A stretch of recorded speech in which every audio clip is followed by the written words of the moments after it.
The news didn't arrive like a thunderclap. It was a slow, creeping rot, a final, quiet turning of a key in a lock we didn't even know we were in. The Galactic Compact, in its infinite, sterile wisdom, had finally codified what had been unofficial policy for decades. We, Homo sapiens, were designated a redacted species.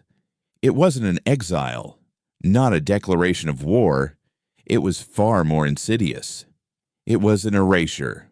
Our history was to be scrubbed from the public archives, our art deemed primitive contraband, our very mention in official comms channels replaced with a sterile, numerical designation species 734. We weren't outlawed. We were a footnote being deleted. My name is Elias Thorne, and I was a junker, a polite term for a guy who sifted through the digital ghosts of dead starships and forgotten data caches looking for anything of value. I operated out of a repurposed asteroid mining station called the Sump, a wretched hive of scum and villainy tucked away in the shadow of a gas giant, the color of old bruises.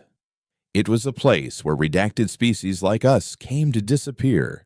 When the final decree trickled down through the illicit comms relays, I was elbow deep in the memory core of a pre-compact freighter, its hull peeled open like a rotten fruit. The air in my cramped workshop smelled of ozone, stale nutrient paste, and the faint, metallic tang of despair that clung to everything in the Sump. The decree wasn't a booming announcement from some robed counselor. It was a software patch, a mandatory update to every public terminal, every ship's log, every educational databank across the 1,000 systems of the Compact. One moment, humanity existed, a messy, complicated, and often violent footnote in the grand, boring history of the galaxy. The next, we were gone, replaced by Species 734, a footnote with no text. They didn't have to kill us all. They just had to make us irrelevant to the sprawling, bureaucratic mind of the Compact. Irrelevance was a death sentence. No trade licenses for Species 734. No docking rights in core worlds for Species 734. No legal recourse, no recognition, no existence. We were ghosts, and the galaxy was being taught to stop believing in us. But you can't delete a memory if someone has it backed up. And I had backups. My little workshop was a mausoleum of forbidden knowledge. I wasn't just a junker. I was an archivist of the damned.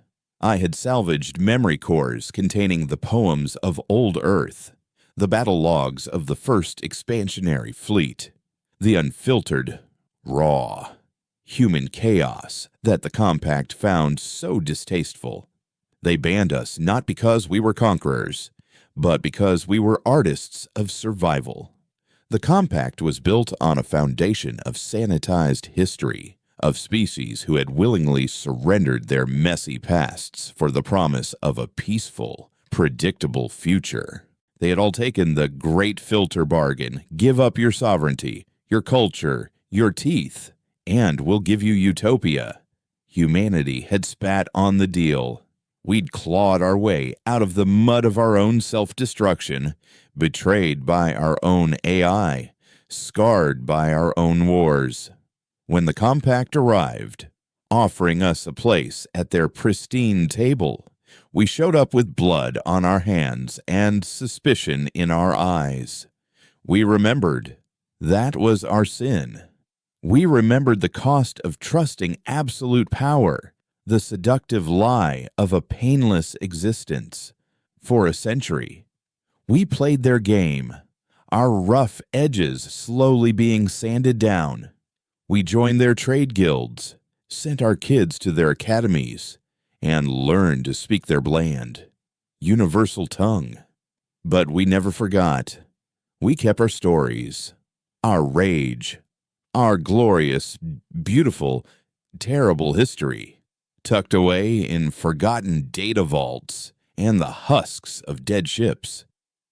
The final straw, the thing that pushed them to hit the delete key on our entire species, wasn't a war. It was a song. A human freighter captain, a woman named Ava Rostova, on a long-haul run near the Kalos Expanse, had started broadcasting old sea shanties from Earth. Just her, a guitar, and a voice raw with centuries of human sorrow and defiance. Her signal was picked up by a Vexen colony, a species known for their rigid emotional suppression. The Vexen didn't understand the words, but they understood the feeling. The raw, untamed emotion in her voice was a contagion. It sparked something in them, a flicker of the individuality they had traded for stability. Riots broke out. Not violent riots, but riots of expression. The Vexens started painting, singing their own tuneless songs, questioning the gray, orderly world the Compact had built for them. The Compact couldn't have that. They couldn't risk their carefully constructed piece being dismantled by a human with a guitar. So they silenced her. Her ship was lost in a tragic ion storm, and the decree followed weeks later. They weren't just erasing us, they were trying to erase the very idea of us. Back in my workshop, the salvaged memory core flickered to life. On the grimy monitor, a face appeared. It was an old man, his face a roadmap of scars and wrinkles. A Terran Fleet Admiral's uniform, crisp and clean, a relic from a time when we still had a fleet. It was an automated message, a dead man's switch, triggered by the Compact's final act of digital warfare. If you're seeing this, the Admiral's voice crackled, a ghost in my machine, it means they have finally done it. They have tried to unwrite us. They believe a story is only real if it's in their official records. The Admiral's eyes, even on the low-resolution screen, burned with a cold fire. But we are not a story written in ink. We are a scar carved into the flesh of the galaxy. We are the memory they cannot erase. The message continued, a call to arms not for soldiers, but for keepers of the flame. It spoke of a hidden network, a library of whispers, a decentralized web of archivists, smugglers, and historians like me, who had been preserving our past, waiting for this day. It spoke of a place, a myth, a ghost of a station known only as Sanctuary, a repository of everything the Compact wanted to forget. They have deleted the file, the Admiral said, his voice dropping to a conspiratorial whisper. Now, we are the virus in their system. Find the others. Find Sanctuary. Remind them that you cannot delete an idea. The message ended, leaving me in the humming silence of my workshop. The air suddenly felt heavier, charged with a purpose I hadn't felt in years. I was just a junker, a man who lived in the past because he had no future. But the Admiral was wrong about one thing. We weren't a virus.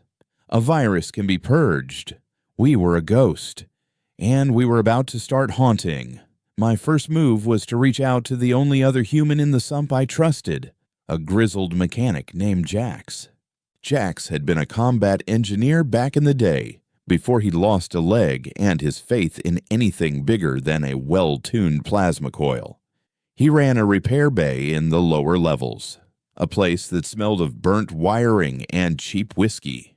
I found him under the belly of a smuggler's freighter, his cybernetic leg propped up on a crate, a welding torch in his hand. He didn't look up as I approached. "What do you want, Thorn?" he grunted, the torch spitting a shower of sparks. "The new decree came down," I said, keeping my voice low. "The redacted species bullshit." Jax shut off the torch and slowly swung himself out from under the ship. His one good eye, a piercing blue, narrowed at me. I heard. So what they've been calling us names for years. Now it's official. Doesn't change the price of a power converter. It's more than a name. Jax, I said, holding out a data chip. It's a kill switch. They're cutting us off. No parts, no fuel, no docking permits. They're going to starve us out. He took the chip, his grease-stained fingers turning it over. What's on this a ghost? I said. A message from the old fleet. It talks about a network, a place called Sanctuary. Jack snorted, a harsh, dismissive sound. Sanctuary. That's a myth, a fairy tale for desperate spacers. I heard stories about that place when I was a kid. A hidden station where humanity is building a new fleet, waiting to take back the stars. Maybe it's not a myth anymore, I countered. The admiral on this chip, he seemed to think it was real, and he left a key. I pointed to the chip. It's not a map. Not directly. It's a breadcrumb. A trail hidden in the code. A puzzle. And the first piece leads to a place called Halcyon's Rest. Jax's face went pale under the grime. He looked at me, his cynical facade cracking for the first time since I'd known him. Halcyon's Rest. That's not a place. Thorn. That's a graveyard. It's the debris field where the Starseeker went down. The Starseeker was a legend, an old Earth colony ship, one of the first to push out into the deep dark. It had vanished without a trace over a century ago. The official compact record said it was destroyed by a solar flare. Human whispers said otherwise. The compact has it listed as a quarantine zone. Jax said, his voice a low growl. Radiation hazards, unstable wreckage. They shoot on sight anyone who gets within a parsec of it. Exactly, I said, a slow smile spreading across my face. What better place to hide something you don't want found? Jax stared at the chip in his hand, then back at me. The old engineer, the soldier he used to be, was flickering in his eyes. He saw it too. The shape of it. This wasn't just another job, another score. This was a reckoning. This is insane, he muttered. But there was a new energy in his voice. A spark I hadn't heard before. Flying my rust bucket into a compact quarantine zone, chasing a ghost from a dead admiral to a mythical station, all because of some sentimental bullshit about a song. They're not just trying to kill us, Jax, I said, my voice hardening. They're trying to make it so we were never here at all. I don't know about you, but I'm not ready to be a typo in someone else's history book. I looked around his workshop, at the scavenged parts, the half-repaired engines, the tools of a man who knew how to make broken things work again. We are a species of mechanics, Jax. We fix things, and our history is broken. It's time to fix it. He looked down at his cybernetic leg, then at the ship hanging above us, the stray dog. His beat-up, heavily modified freighter. It was an ugly, stubborn, resilient ship, just like him, just like us. He tossed the data chip back to me. Fine, he growled. But if we get turned into cosmic dust by a compact patrol, I'm haunting you.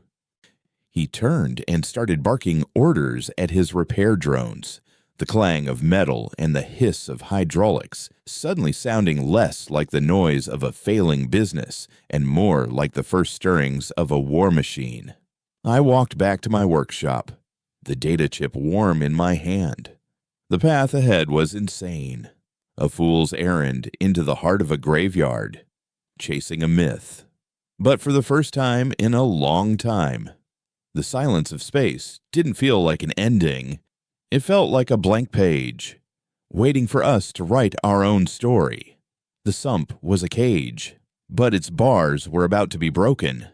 The compact wanted to delete us, to redact our existence from the galactic record. They thought we were just a file to be dragged into the trash. They were about to find out what happens when the trash starts fighting back. The ghost of the Admiral had given us a heading, and for the first time in decades, humanity had a direction. We were heading straight into the dark, not to hide, but to find the light. Halcyon's Rest, the graveyard of a legend. It was a fitting place to start the resurrection of a species. The ghosts of the Star Seeker were waiting, and we were coming to hear their stories. The quiet rot had finally reached the bone, and the fever was about to break. Leaving the sump was like trying to slip out of your own skin. The station wasn't just a place, it was a gravity well of desperation, and it didn't let go easily. Getting the stray dog spaceworthy for a run into a compact quarantine zone took every credit Elias had, and a few he'd borrowed from loan sharks who measured interest in body parts. Jax worked with a feverish intensity, his usual cynical grumbling replaced by the focused silence of a man rediscovering a long-dormant purpose. He bypassed the official fuel pumps, siphoning promethium from a derelict cargo hauler in the dead of the station's artificial night cycle. He welded extra heat sinks onto the stray dog's hull, jury-rigged a military-grade sensor ghoster from 3 different scavenge systems, and spent an entire cycle cursing at the ship's nav computer, teaching it how to lie convincingly. Elias, meanwhile, liquidated his life's work. He traded his collection of pre-compact data cores, the poems, the histories, the songs for sensor-baffling hull plating, and a few high-grade plasma capacitors. Each transaction felt like tearing a page out of his own soul. But it was a soul he was trading to save the book. The sump's unofficial ruler, a bloated Gek named Vorlog, who communicated mostly through threatening gurgles, had to be paid off. A quiet word from Vorlag to the station's minimal security force was the difference between a clean exit and a hull full of plasma scoring. The bribe, a rare, encrypted data core containing pre-contact Vexen emotional poetry, a true taboo, was enough to make Vorlag's eye stalks twitch with avarice. He guaranteed them a 5-minute window where the docking bay's external sensors would be recalibrating. As the stray dog lifted from its mooring, the familiar grime and neon chaos of the sump receding in the viewport, a strange quiet settled in the cockpit. It was the first time in years either of them had been in open space with a destination that wasn't just another scrap heap. Jax's hands, usually stained with grease and grime, moved over the controls with an old, forgotten grace. The ship, for all its ugliness, responded like a loyal hound. Transponder is off. Sensor ghost is active. Jax grunted, his eyes scanning the starfield. As far as the galaxy is concerned, we're just a pocket of inconveniently shaped cosmic radiation. Elias was plugged into the nav computer, the Admiral's data chip feeding its cryptic puzzle into the system. It wasn't a map. It was more like a tuning fork. The chip held a unique quantum resonance signature, a subatomic vibration that matched the specific crystalline structure of the Star Seeker's primary data core. It was a needle in a cosmic haystack, and the chip was the magnet. The signal is passive, Elias murmured, staring at the lines of cascading code. We won't detect it until we're practically on top of it. The Admiral didn't want anyone stumbling upon this by accident. The journey took 3 standard cycles. 3 days of recycled air, nutrient paste that tasted like cardboard, and the low, constant hum of the stray dog's aging life support. The silence between them wasn't empty. It was filled with the ghosts of their shared, redacted history. One cycle. Jax, staring into the black, finally spoke without being prompted. "I was on Cygnus X1 when the compact pacified the Cathar," he said, his voice a low rumble. "The Cathar were a proud species, warriors, looked like walking mountains of obsidian. They didn't want the compact's sterile peace. They wanted to keep their gods, their wars, their messy, glorious culture." He took a long pull from a flask of something that smelled like rocket fuel. "The compact didn't send an armada. They sent diplomats and scientists. They introduced a retrovirus into the Cathar's food supply. It didn't kill them. It just snipped a single gene, the gene for aggression.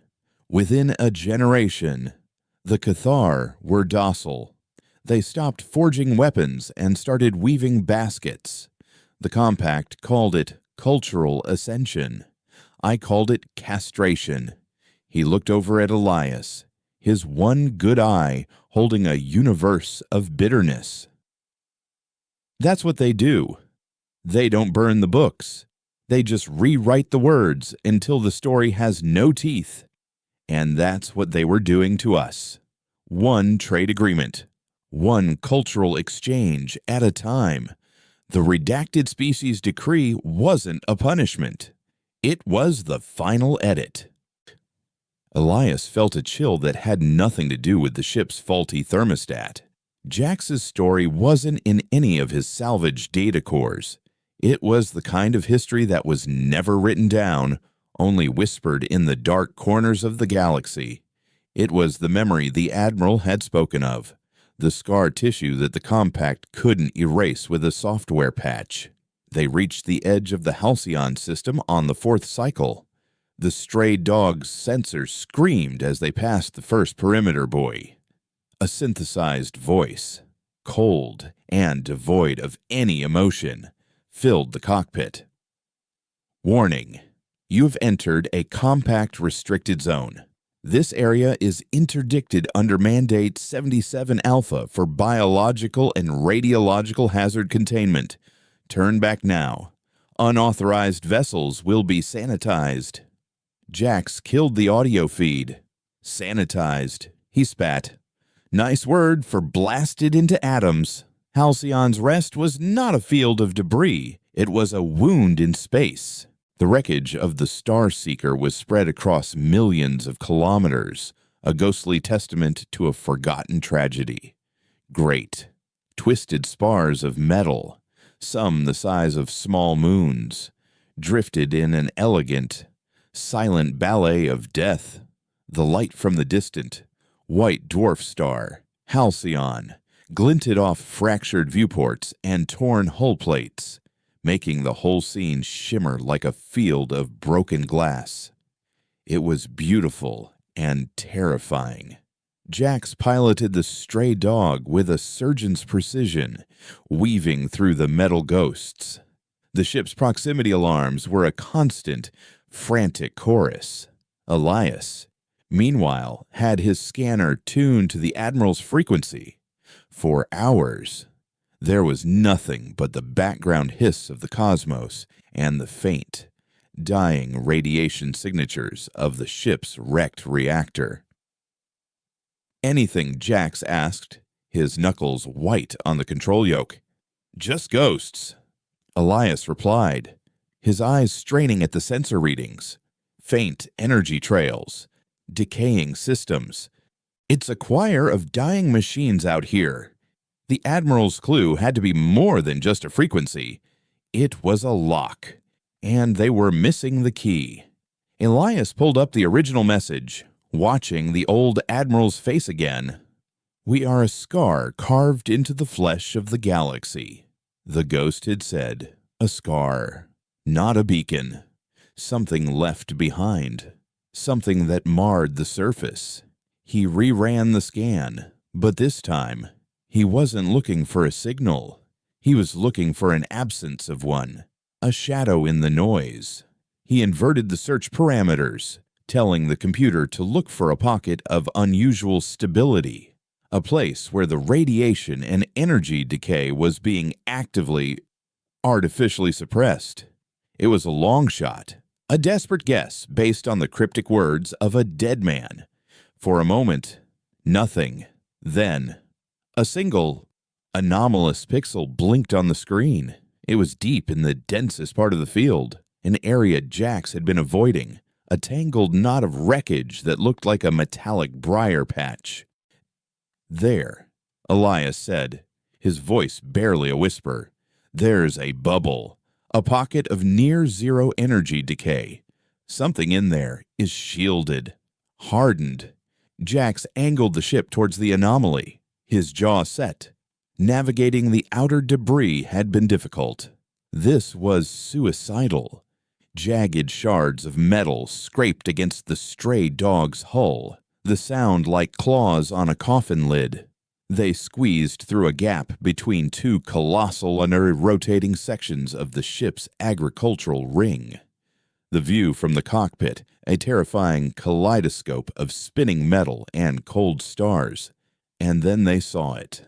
Nestled in the protected cradle of what looked like the main engine housing was a small, sleek, black cylinder, no bigger than a coffin. It was a lifeboat, a last resort pod, designed to survive a catastrophic failure. But it hadn't been launched. It was still attached to its mooring, and a faint blue light pulsed from a small panel on its side. It was a beacon, but one that only screamed into the void on a frequency no one would ever think to listen for. "That's it," Elias breathed. "That has to be it." Jax brought the stray dog alongside the pod, matching its slow, lazy tumble. The proximity was close enough for a hard-line connection. Broadcasting a data retrieval signal out here would be like setting off a flare. Elias suited up. The hiss of his helmet's life support, a sudden, intimate sound in the silence. He tethered himself to the ship and pushed off into the void, a tiny, fragile figure against the immense backdrop of the dead colony ship. The silence of space was absolute. He could hear nothing but his own breathing as he clipped his data jack into the pod's interface. The screen on his wrist flickered to life. Access denied. A security protocol, ancient but effective. It asked for a password, not a code, not a number. It asked a question. What is remembered? Lives. Elias froze. It was a line from an old Terran poem, The Exile's Lament, a poem that was on the list of redacted texts, a poem he had been forced to trade away for hull plating just days ago. His heart sank. It was a test, and he had sold the answer sheet. He tried to recall the next line, his mind racing, the cold of space seeming to seep into his very bones. But his memory was a jumble of half-recalled verses, corrupted by years of reading data logs and technical manuals. He was an archivist who had lost his archive. He was about to signal Jax to pull him back, to admit defeat, when the Admiral's face swam into his mind. We are a scar. The answer wasn't in a book. It wasn't a line of poetry. It was an idea. He typed his response into the keypad on his wrist, his gloved fingers clumsy. Not the next line of the poem, but the sentiment behind it. He typed a single word, we. The screen flashed. Access granted. A torrent of data began to flood his wrist computer, a massive encrypted file that would take hours to decrypt. But nestled within the first few packets of data was a single, clear terrifying image, a star chart. It showed a route, not to a station called Sanctuary, but to a penal colony, a forgotten compact black site in the Umbra sector known as Tartarus. Beneath the chart was a single line of text. The library is not a place, it is a person. Find the librarian. As the last of the data packet transferred to the stray dog's computers, a klaxon blared in Elias's helmet, a proximity alert from the ship. He looked up. On the far side of the debris field, a sliver of impossible blackness detached itself from the star field. It was a ship, sleek and angular, with no lights, no visible engines. A predator made of solidified night. A compact reaper. It wasn't a patrol. It was a hunter. It had been waiting for them. Silent and patient. The beacon in the pod wasn't just a clue. It had been bait, and they had taken it. The Reaper's weapon ports slid open, glowing with a malevolent, blue energy. They were caught. 1,000,000 kilometers from anywhere, in a graveyard of their own history, with a silent killer staring them down. The hunt for humanity's past had just become a desperate fight for its future. The Reaper didn't hail them. It didn't issue a warning. Hunters don't converse with their prey. A lance of pure, coherent energy, the color of a dying blue star, erupted from its forward cannon. It wasn't a warning shot. The beam sliced through a massive piece of the Star Seeker's hull that was drifting between them and the Reaper, vaporizing 1,000 tons of metal into incandescent plasma without a sound. Jax didn't need to be told twice. He slammed the stray dog's throttle to maximum, the ship's engines screaming in protest as they were pushed far beyond their safety limits. The freighter, a beast of burden, not a bird of prey, bucked and groaned, careening deeper into the metallic briar patch of the debris field. "Get back in here." "Thorn!" Jax's voice roared in Elias's helmet, tinny and strained with G-forces. "Or I'm leaving your well-read ass behind." Elias was a rag doll on the end of his tether, the sudden acceleration threatening to rip his arms from their sockets. He fumbled with the magnetic winch on his belt, the mechanism finally catching and pulling him, kicking and spinning, back towards the stray dog's airlock. The Reaper was faster, more agile, a shark in its element.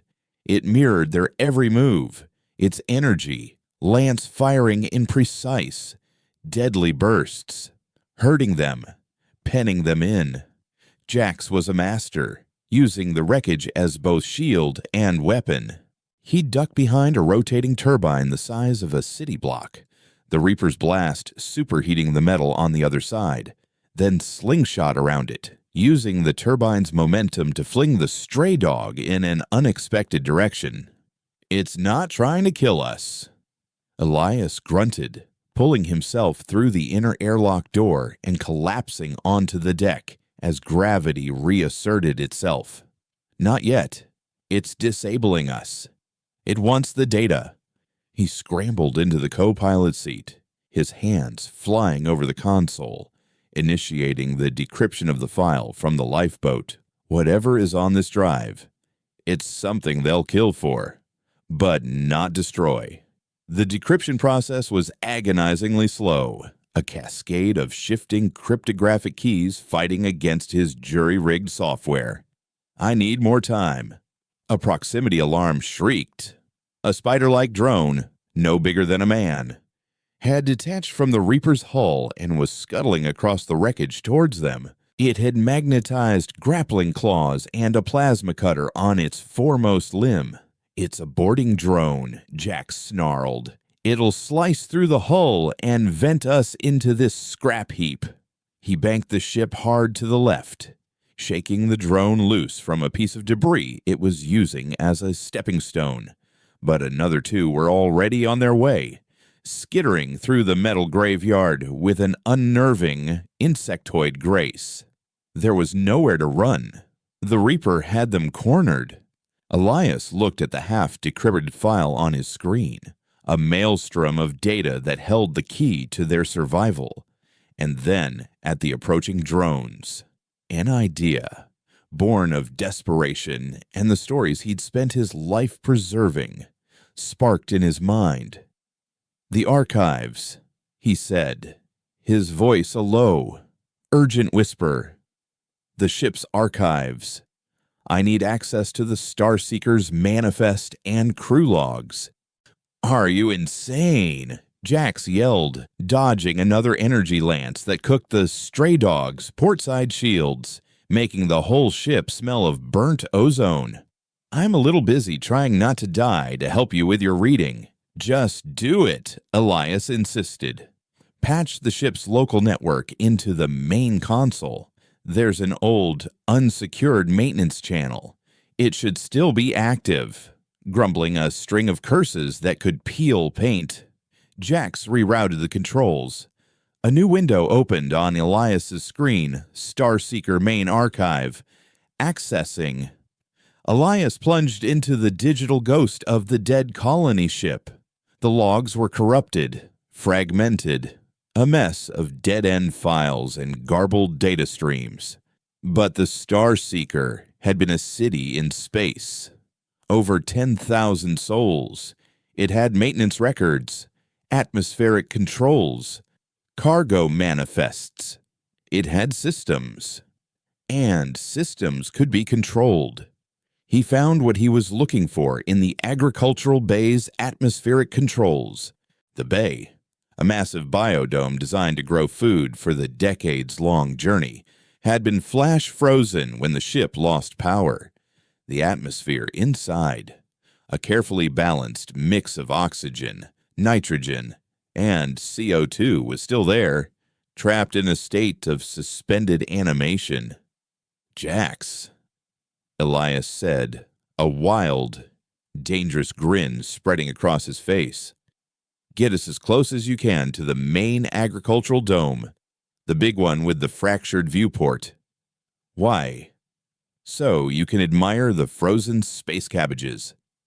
"Something like that," Elias replied, his fingers a blur on the console. He was writing a simple, brutal piece of code. A single command: emergency atmospheric venting. All sections. He targeted the command, not to the whole ship, but to a single, hair-thin fiber optic cable that he could see on the external camera. A cable that ran from the command center to the dome's pressure regulators. It was a long shot. The cable could be severed, the system completely dead. But if it worked... Jax, trusting the desperate gleam in Elias's eye, maneuvered the stray dog into the shadow of the massive, crystalline dome.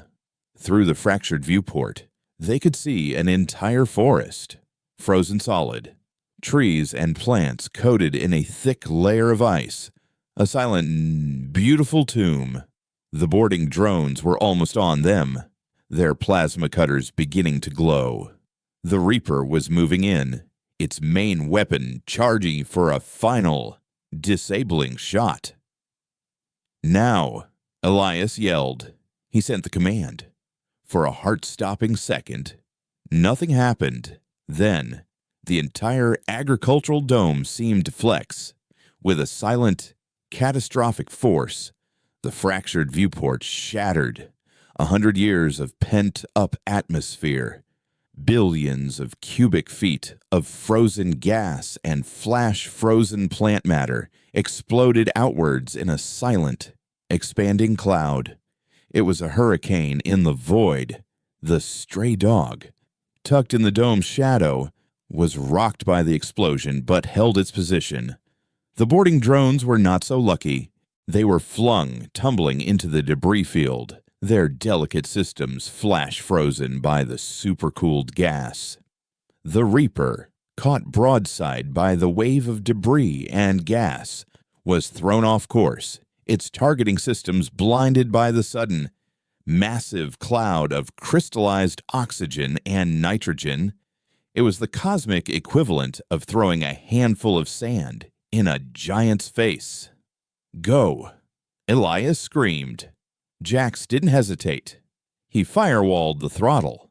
The stray dog leaping forward, using the expanding gas cloud as cover, they plunged back into the debris field.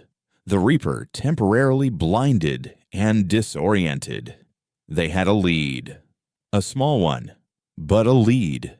As they put distance between themselves and the hunter, the decryption program on Elias's screen finally flashed complete. The star chart to the Tartarus penal colony resolved into a clear, navigable route. But it was the rest of the file that made Elias's blood run cold. It wasn't just a map. It was a dossier. A file on the librarian. Her name was Dr. Eris Thorne, his sister, a xenohistorian who had been declared a political dissident and disappeared into the Compact's black site system a decade ago. He thought she was dead. The file contained her entire life. Her research into the Compact's methods of cultural erasure, her attempts to create a secure, decentralized network to preserve the histories of problem species, her final defiant message before she was taken: "You can't kill a story by imprisoning the storyteller." The Admiral hadn't been sending him to a stranger. He had been sending him to his own ghost. Sanctuary wasn't a place. It was a network. The library wasn't a building. It was a collection of minds. And the librarian was the key, the one who knew how to reawaken it. The Compact hadn't just redacted humanity. They had imprisoned its memory. "Jax," Elias said, his voice thick with a decade of grief and a fresh, burning rage. "Change of plans. We're not just finding the librarian." He looked at the image of his sister on the screen, her face younger, defiant, full of a fire he thought had been extinguished long ago. "We're breaking her out." Jax looked from the furious calm on Elias's face to the star chart on the screen. The route led them into the Umbra sector, a lawless, chaotic stretch of space controlled by pirate factions and species too violent even for the Compact to tame. Tartarus was in the heart of it, a fortress moon orbiting a black hole. It was the most secure prison in the galaxy, a place you went to be forgotten. Breaking into a Compact Supermax prison in the middle of pirate territory, Jax said, a slow, dangerous smile spreading across his own face. "You know, Thorne, for a librarian, you're starting to get interesting." He adjusted their course, the stray dog turning its ugly, stubborn nose toward the dark heart of the Umbra sector. The Reaper was behind them, temporarily thwarted but not defeated. The entire Compact fleet would be hunting them now. They were two men in a broken-down freighter on an impossible mission to rescue a ghost from a fortress. It was insane. It was suicidal. It was the most human thing they had ever done. The hunt for their past was over. The war for their future had just begun. The Umbra sector did not welcome visitors. It chewed them up and spat out the wreckage. As the stray dog crossed the invisible border from Compact space, the very fabric of reality seemed to fray at the edges. The stars here were different, their light distorted and warped by gravitational anomalies and nebulae the color of dried blood. The comm channels, once filled with the sterile, automated chatter of commercial traffic, were now a chaotic symphony of threats, boasts, and coded warnings in a dozen guttural languages. This was a place where laws were forgotten and survival was the only creed. And in the heart of this chaos lay Tartarus. Their destination within the sector was Golgotha Station, a name whispered with a mixture of fear and reverence in the seediest corners of the galaxy. It wasn't so much a station as a cancerous growth of ships, asteroids, and salvaged habitats fused together over centuries of lawlessness. It orbited a dying red giant, bathing the entire structure in a perpetual, bloody twilight. There were no docking protocols on Golgotha, only a brutal pecking order. Jax, drawing on some long-buried instinct from his military days, found them a spot in the station's boneyard, a section of half-dead freighters and inactive hulks, a place where you could disappear if you were quiet and didn't draw attention. "Stay with the ship," Jax ordered, checking the charge on a heavy plasma pistol he'd pulled from a hidden compartment beneath the floor panels. "Golgotha's scavengers can smell fresh meat from a light year away. You look like a walking credit stick to them." "Where are you going?" Elias asked, watching as Jax strapped the weapon to his thigh. "To find a ghost. If you want to know the secrets of a prison, you don't talk to the guards. You talk to the rats that chew through the walls." For 2 cycles, Elias waited in the cramped confines of the stray dog, the ship's systems powered down to a bare minimum. The silence was punctuated by the distant clang of metal on metal and the occasional muffled scream. He spent the time studying the dossier on his sister, memorizing every detail of the Tartarus facility. It was a masterpiece of cruel architecture, built on a barren moon. It was tidally locked to a singularity, a small, stable black hole designated Abaddon. The prison's only official access was a single, heavily fortified docking spire that faced away from the black hole. The side facing the maw of Abaddon was considered the natural wall. No ship could survive the gravitational shear and radiation flux long enough to approach it. The prison didn't need guards on that side. The universe itself was the executioner. Jax returned on the 3rd cycle, looking even more grim and haggard than when he'd left. He brought with him the smell of cheap synthale and the name of an information broker, Kale.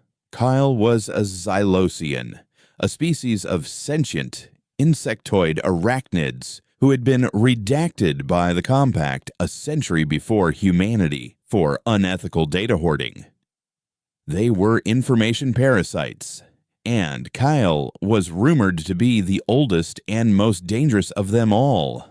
His office was in the deepest, most ancient part of Golgotha, a web of interconnected corridors spun from a solidified, resin-like substance. The air was thick with the scent of ozone and dried alien musk. Kale was a nightmare of chitin and limbs. He hung from the ceiling in the center of the room, his multifaceted eyes clicking and whirring as they focused on Elias and Jax. Dozens of smaller, spidery legs manipulated floating holographic screens, each displaying streams of stolen data. "Humans." Kyle's voice clicked, a dry, rasping sound synthesized from a small box on his thorax. "An obsolete model. I thought they had all been recalled." "We need to get into Tartarus," Elias said, cutting straight to the point. There was no room for pleasantries here. Kyle's head tilted, a gesture of amused curiosity. "Tartarus is a terminal diagnosis, not a destination. No one gets in without a life sentence. No one gets out at all. The data is conclusive." "Data can be rewritten," Elias countered. "We need schematics, patrol routes, shift changes, weaknesses." A weakness in a fortress built to house the galaxy's nightmares. Kyle chuckled, a sound like sticks rattling in a jar. "The only weakness is that it still exists in physical space. The price for such theoretical data would be astronomical. We don't have credits. Jax growled, his hand resting on the butt of his pistol. Your weapons are worthless here. Mechanic. Kale clicked dismissively. But the archivist.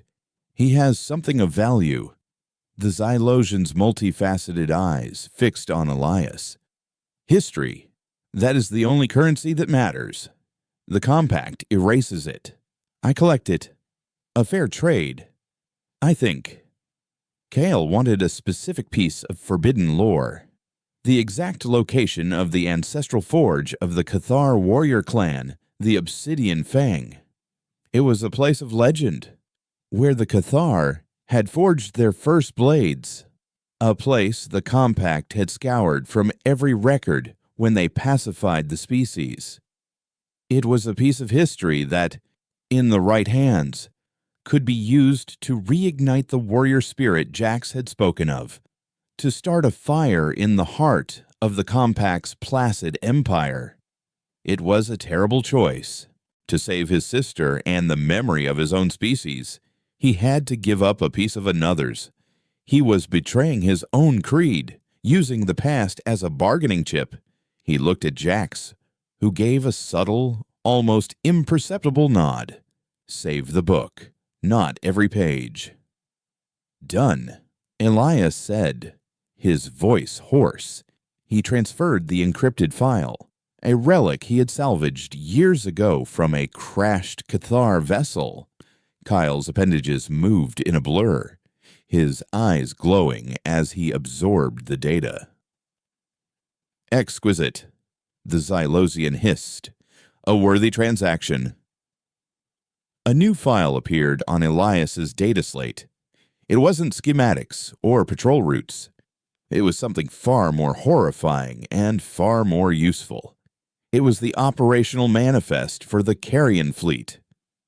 You cannot assault Tartarus from the front, Kyle explained, his voice losing its mocking tone, replaced by the cold logic of a data broker. But the prison produces something in vast quantities waste. Biological, industrial, entropic. This waste is processed by a fleet of automated, heavily shielded barges. The Carrion fleet. They fly a suicidal trajectory, skimming the edge of Abaddon's accretion disk, where the intense heat and radiation incinerates the waste. They are the only ships permitted to approach the natural wall. The plan was insane.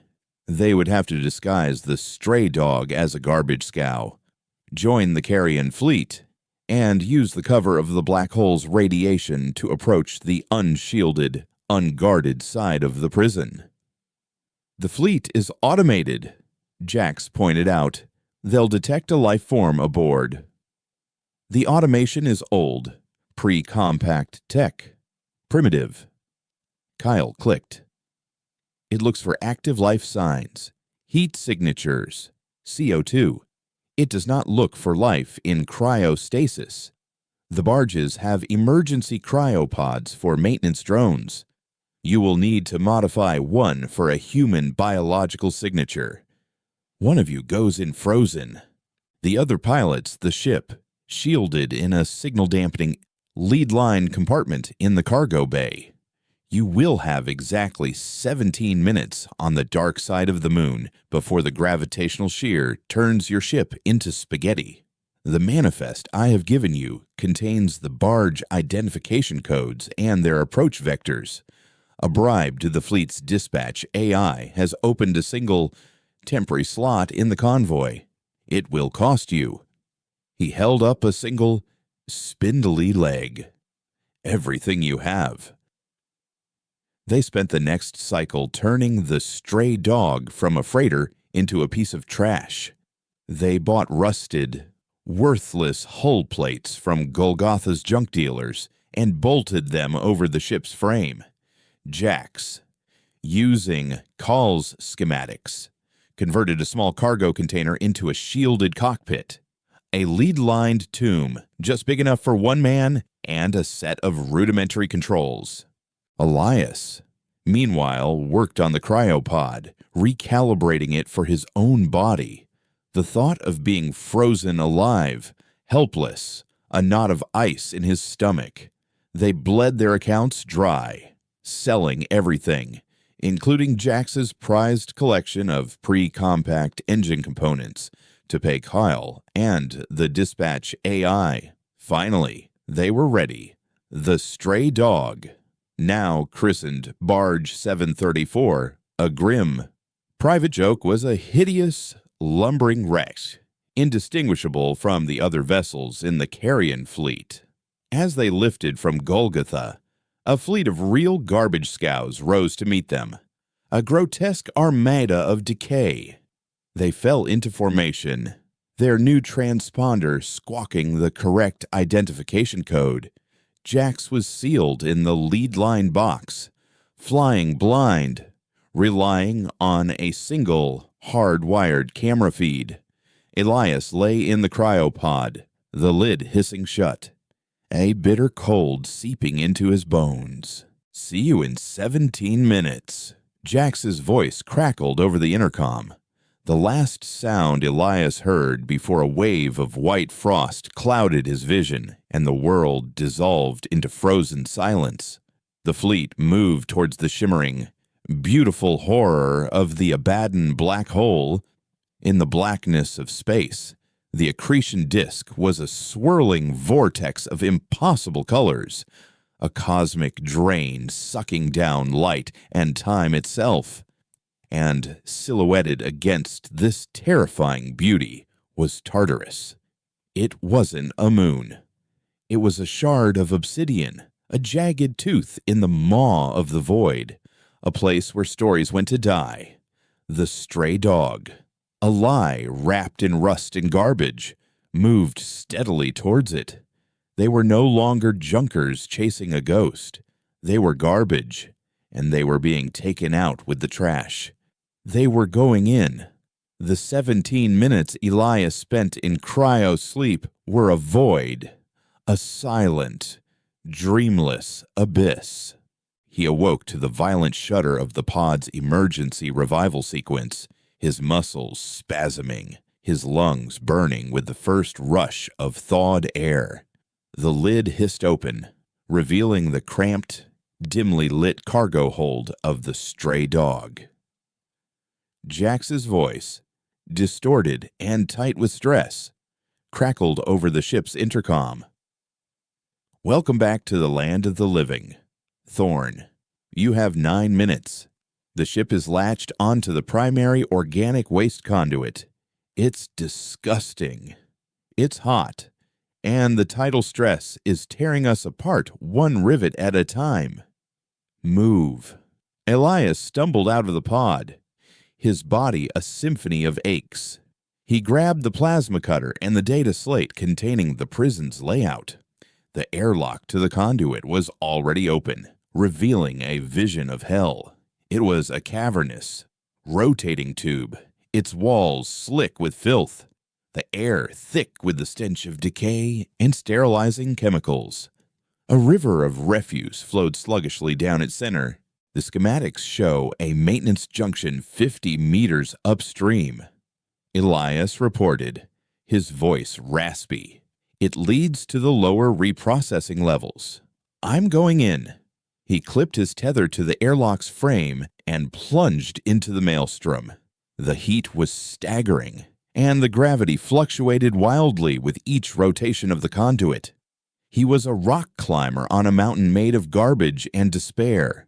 He found the junction, a small, corroded hatch barely visible behind a cascade of foul liquid. He sliced it open and squeezed through, finding himself in a narrow, humming maintenance tunnel. The prison wasn't silent. It was a machine, and he was inside its guts. He followed the labyrinthine path laid out on his slate, moving through suffocatingly hot engineering decks and past automated sentry guns that ignored him. Their sensors calibrated for biological signatures larger than a single, scurrying human. He finally reached the detention block. It was a sterile, white, soul-crushingly silent place. The air hummed with a low-frequency energy that made his teeth ache. Neural dampeners. The compact wasn't just imprisoning bodies, it was blanketing minds, erasing the very spark of rebellion. Following the dossier's coordinates, he found cell 1138. Through the small, reinforced window, he saw her, Aris. She was older, her face etched with lines of defiance he'd never seen before, her hair cropped short and graying at the temples. She wasn't pacing or weeping. She was sitting on her simple cot, perfectly still, as if she had been waiting for him. Their eyes met through the thick plasteel, and a decade of loss and silence was bridged in an instant. He cut through the lock, the plasma torch hissing in the oppressive quiet. The door slid open. "Took you long enough, little brother," she said, her voice a low, steady instrument that had not been broken by a decade of solitude. There was no time for reunion. "They know you're here," she stated simply. "Not who you are, but the system has registered a biological anomaly. They think it's a vermin infestation." She stood up, revealing a small panel she had pried open behind her cot, a tangle of bypassed wires within. "I've been, gardening. I can't break out, but I can make the doors sticky." "We're leaving," Elias said. "Through the waste chute. We have a ship." Aris shook her head. "No, leaving isn't enough. They can erase us, but they can't erase their own records. The central data core of this prison, the Stygian Archive, is 2 levels down. It contains everything. The real history of every redacted species. The true reasons for their pacification. Every political prisoner the Compact has ever made disappear. We don't just escape Tartarus. We take it with us." It was an insane, impossible idea. "I've spent 10 years creating a back door," she continued, her eyes burning with an intense, cold fire.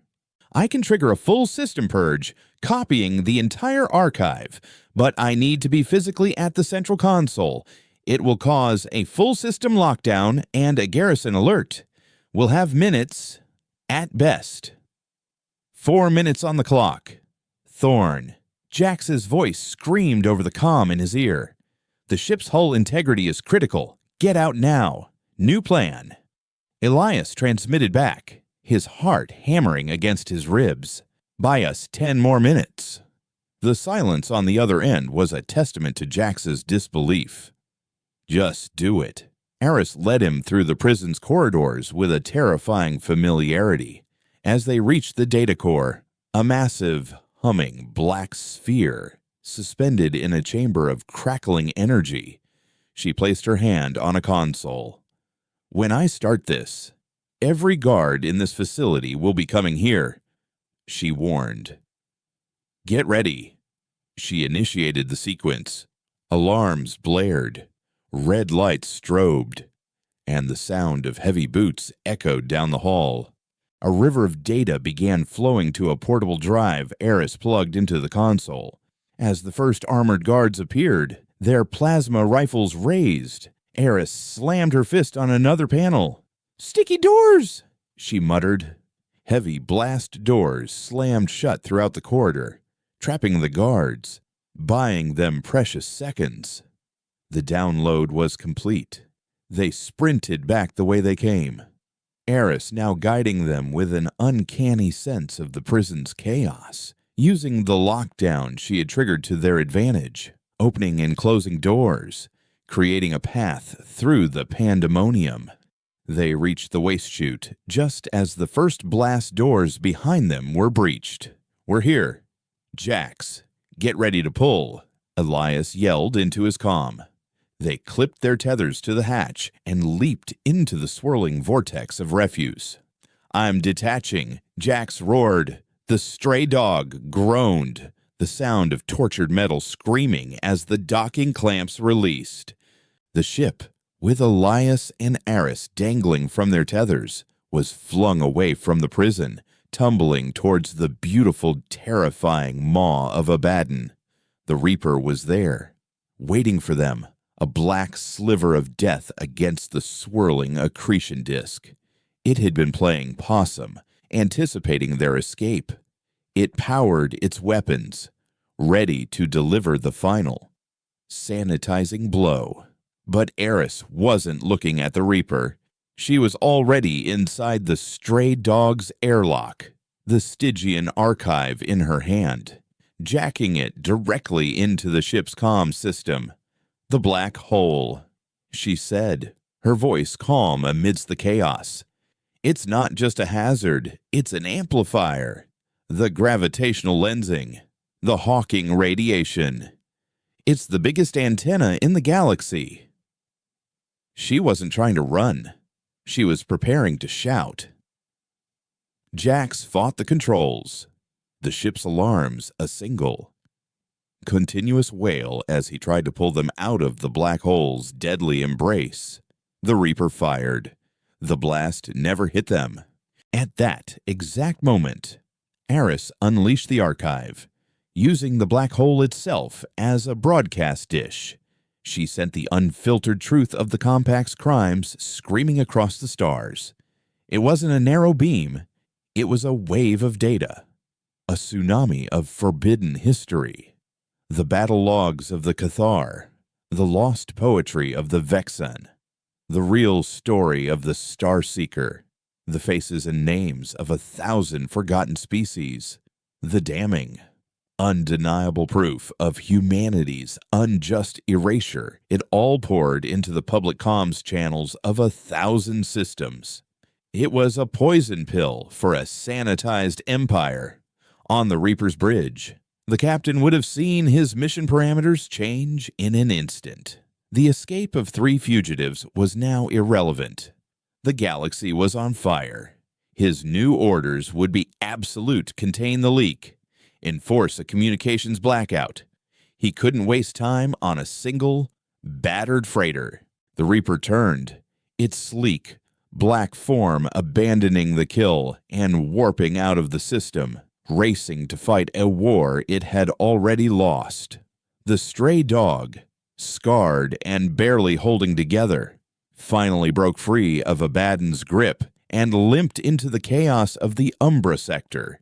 In the cockpit, the 3 of them, the archivist, the mechanic, and the librarian, watched the galactic comms map light up. It was a firestorm. Systems were going dark as compact authorities tried to censor the flood, but it was too late. The data was out, replicating, being shared on every pirate frequency and back-channel network. The story was loose. They were fugitives, homeless, with the galaxy's most powerful empire hunting them. But they were not ghosts anymore. So, Jax said, breaking the stunned silence as he plotted a course for the deepest, darkest corner of space he could find. Where to now? Librarian Aris looked at the cascading data, at the seeds of rebellion she had just sown across the cosmos. A faint, steely smile touched her lips. Everywhere, she said. They tried to delete a single file. We just gave them the whole damn library.